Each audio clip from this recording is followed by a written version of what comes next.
Hold on, I may need something to fit in a bit better here. Hang on a second.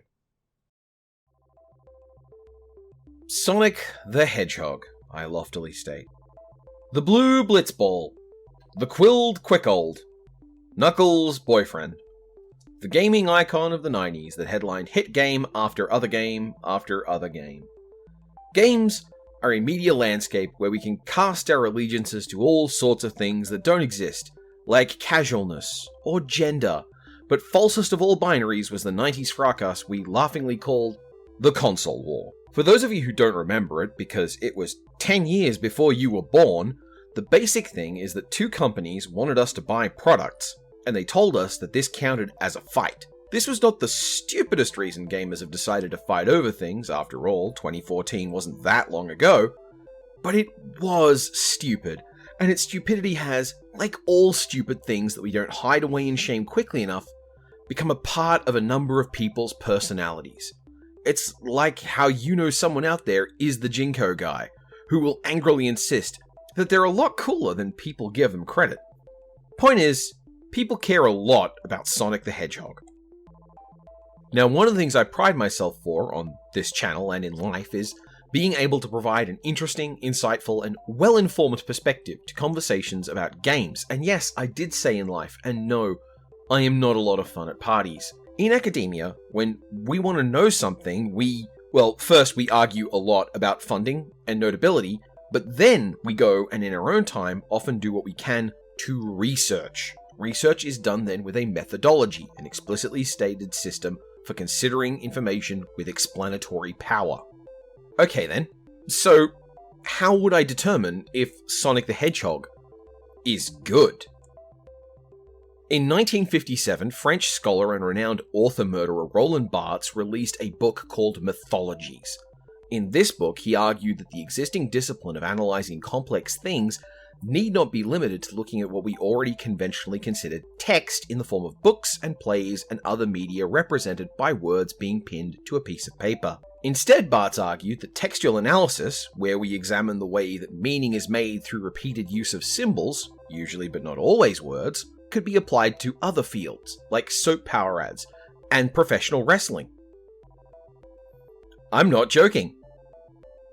Anyway, Barthes' essays paved the way to consider the way that media makes meaning through repeated use of symbols, and it kind of solidified the widespread use of the toolset of textual analysis. Could I use textual analysis to see if Sonic the Hedgehog is good?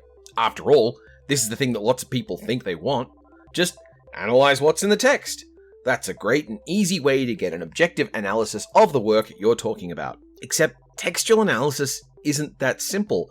And especially when you start to use the toolset, you realize what a stupid idea good is in the context. Textual analysis can show you the way a thing tries to communicate its meaning, and maybe how that meaning is obscured or clarified, but it isn't going to actually tell you if it's good or bad that a text is communicating what it does the way it does. Sonic the Hedgehog media is very consistent about communicating the meaning of interacting with spikes and rings, but seemingly has no interest in explaining what spikes and rings are. With Bart's one-man bandstand toolset not up for the task, it's time to reach wider into the research toolbox. What if instead of interpreting Sonic myself, I instead look at all the writing about Sonic the Hedgehog that has been made by the world at large? That way I can compose a sort of set of notes and see what kinds of opinions are expressed regularly. Are there common readings that people share? Are there perhaps numeric scores that can be aggregated? If you think I'm describing Metacritic, that's kind of the funhouse mirror version of what I'm talking about. But this presents a new problem. When you do a comparative reading or literature review, first you need to read all those things, and there are a lot of things. But also, we have to ask if the source is at root trustworthy. Normally we'd focus on scholarly articles, but those aren't thick on the ground. Ironically, if I search Google Scholar for articles about Sonic the Hedgehog, I get a lot of hits, because there's an important protein for encoding embryonic morphogenesis called that, because nerds. Oh god, I wonder if it's called that because it's morphogenesis. Look, this is getting away from me. There are two problems here with just looking at the reviews on Metacritic and using that to form my opinion. First is, Metacritic is a fundamentally untrustworthy garbage site that corrodes meaningful engagement with media. Second, even if it wasn't that, it'd still be selecting for commercial reviews of Sonic as it relates to products within a marketing cycle. It's not that you can't treat ads like they're meaningful symbols that communicate ideas, but the communication of any given ad is usually, here are my values, give me money. This means that Metacritic is a sort of dishwasher soup of stuff that is adjacent to what I want to know, but not actually meaningfully representative. And any individual writer is going to work harder to express their ideas and experiences, but when you aggregate those out, the influence of the ad copy is going to get more and more prominent because it's important to get lots of voices on mass market games to legitimize them. So that method won't work.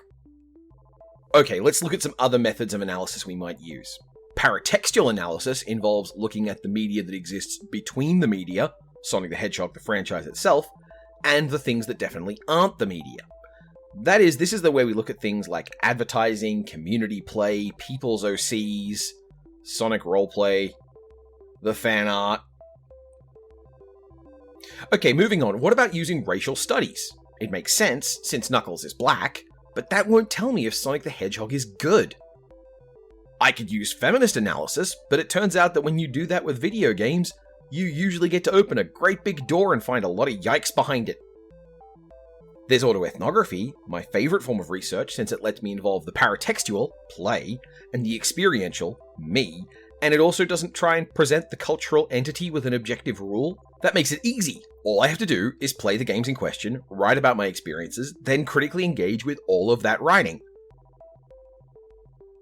All I have to do is, play all of the Sonic games.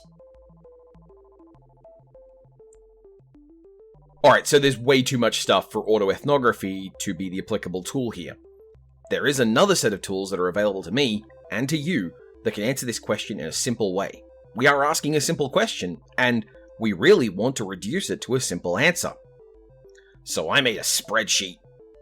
This spreadsheet asks a question for any given Sonic the Hedgehog game. It asks of you, of each Sonic game, is this good? And you can answer yes or no, or not answer. If you don't answer, that's discarded. This sheet only tracks the things where you are willing to provide that yes or no answer.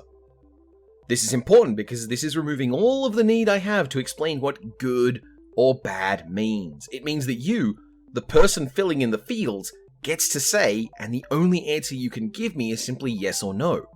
The spreadsheet does not ask why. All it asks you is to answer, was it good?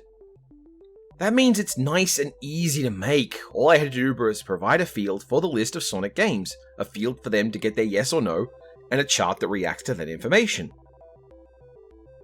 All I had to do was provide a list of Sonic games. Turns out there's a lot.